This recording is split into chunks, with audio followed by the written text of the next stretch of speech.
Bom dia, turminha. Estamos de volta. Hoje a gente vai continuar o nosso assunto sobre a Mesopotâmia. Então, a Mesopotâmia teve vários povos, não é? Os primeiros povos a chegar na Mesopotâmia foram os sumérios e depois os acádios. Os sumérios são considerados a civilização mais antiga da humanidade, de toda a humanidade. Quer dizer, já existia povos antes deles? Já.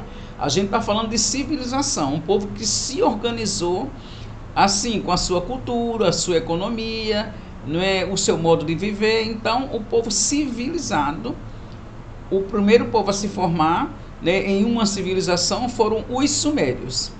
Então, eles fizeram as primeiras obras hídricas, né, numa época que não tinha encanamento de água. Para aproveitar a água dos rios, eles já faziam canais de irrigação, já faziam drenagem para drenar os pântanos para a plantação. Quer dizer, eles já faziam um monte de coisa para uma época muito remota, né, onde eles não tinham tanto recurso e tinham que modificar a natureza para a sua própria sobrevivência. Então, eles também criaram os carros movidos a roda, né, e o arado de metal. Então, foram povos assim que muito evoluídos para a sua época, e daí por diante outras civilizações copiaram e foram, né, se fortalecendo ao longo do tempo.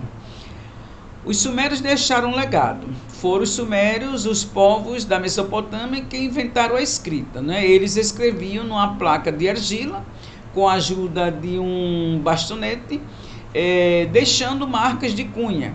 Daí o nome escrita cuneiforme. Então, eles, naquela época não tinha papel, eles colocavam a argila, né, numa superfície plana, e aí eles escreviam, né, com um bastonete, ou seja, um bastãozinho, né, um palito, alguma coisa, e fazia um tipo de escrita, né, que não era como a nossa, era através de símbolos, mas era uma maneira já de se comunicarem. Os Amoritas e o Império Babilônico. Os Amoritas foram outros povos que já vieram depois dos povos sumérios. Em 1900 a.C., os sumérios e acadianos foram dominados pelos Amoritas. Naquela época era muito comum, quando se formava uma civilização, vinham outros povos, invadiam, tomavam todas as suas riquezas, matavam grande parte da população e se apossavam do território. Então, os amoritas foram esses povos que dominaram, né, os sumérios e se estabeleceram na sua capital, que eles deram o nome de Babilônia. Então, fundaram assim o primeiro império da Babilônia, ou o primeiro império babilônico. Os amoritas e o Império Babilônico. Hammurabi, em 1810 a.C., foi o primeiro rei do Império Babilônico. Ele conquistou e unificou toda a Mesopotâmia sobre o seu governo e criou um código de leis, né, que foi o Código de Hammurabi, que era aquele código dente por dente, olho por olho, né, onde as leis era equivalente ao crime que a pessoa havia cometido. Outros povos também da Mesopotâmia foram os assírios. Os assírios eram guerreiros terríveis. Eles eram famosos e temidos, né, pela crueldade com que tratava seus adversários. Usavam sua grande força militar para expandir seu império. O principal rei dos assírios foi Assurbanipal, no ano 690 a 627 a.C., período de maior glória e prosperidade. Foi também nessa época que foi construída a primeira biblioteca do mundo na cidade de Nínive, onde os livros ainda eram de tijolos, ou seja, nas paredes, né, com argila e escritos com um palito em forma de cunha. Os caldeus e o segundo império babilônico. Então, os caldeus também tomaram o território que no passado foi dos sumérios e construíram o segundo império babilônico. Nessa época aqui, eles construíram essa torre, chamada Torre de Babel. Tem até uma história sobre ela, né? Fala até sobre ela também na Bíblia. Dizem que os homens, né, estavam fazendo essa torre e depois eles queriam chegar no céu para ser tão poderosos quanto Deus. mas Deus os castigou e eles não puderam mais falar a mesma língua.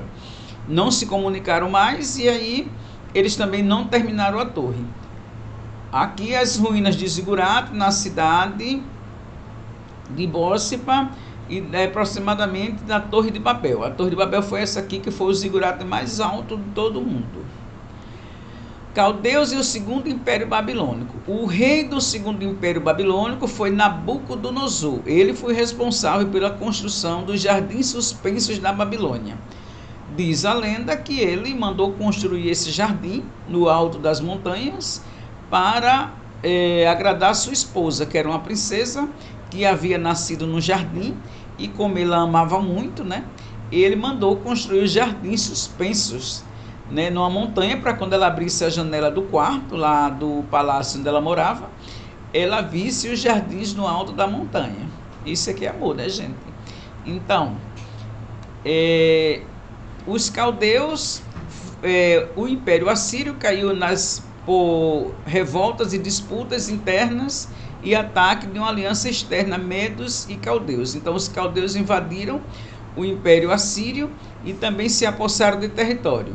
A Babilônia voltou a florescer. Nabucodonosor, que foi também o mandante da Torre de Babel e também dos jardins suspensos da Babilônia. Em 612 a.C., os assírios foram dominados pelos caldeus, que formaram o segundo império da Babilônia, que durou só 73 anos. Seu esplendor foi atingido no império de Nabucodonosor. Foram construídas grandes obras como Torre de Babel e Jardim Suspenso da Babilônia, como eu já falei. Com a morte de Nabucodonosor, seus sucessores não mantiveram a unidade do império. Os persas dominaram em 539 a.C. Já foram outros povos, né, os persas, que invadiram esse território. Bom, Hammurabi foi aquele rei que criou o primeiro código de leis, né, assim as leis que eram numeradas, né, de 1 a 282 leis, mais os números 13, 66, 99, 110, 111 ainda existem. Ele nunca escreveu esses aí, ou se escreveu, foram retirados antes que fosse divulgado. Estão gravadas em um monolito de diorito preto de 2,5 metros de altura. Então, 2,5 metros de altura, o Código de Hammurabi. O Código de Hammurabi, ele é muito rígido, né? É como se diz assim, olho por olho, dente por dente. Isso quer dizer o quê? Que a punição para o criminoso equivale ao mesmo crime que ele cometeu. Dizia a lei o seguinte, que se ele tivesse numa briga 2 homens, um furasse o olho do outro, o olho do outro também seria furado. Se um pedreiro construísse uma casa e não fizesse o trabalho direito e a casa caísse matando o morador, o pedreiro também morreria. Ou se matasse o filho do morador, o filho do pedreiro também morreria. Se matasse um escravo, outro escravo seria dado no lugar. Então, era essa lei de talião, dente por dente, olho por olho. O exemplo mais antigo é um código de leis publicadas. A estela é de 2,20 metros de altura em rocha de diorito. A estela foi descoberta em 1901 nas montanhas de Irã, onde foi levado provavelmente depois de uma conquista. O código começa e termina com uma invocação aos deuses, indicando que até leis foram consideradas assuntos para oração.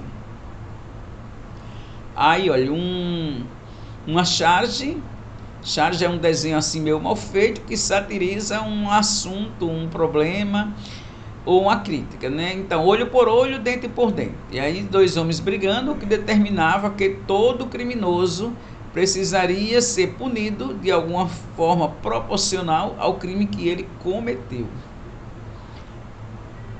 Então, caldeus, os novos babilônicos.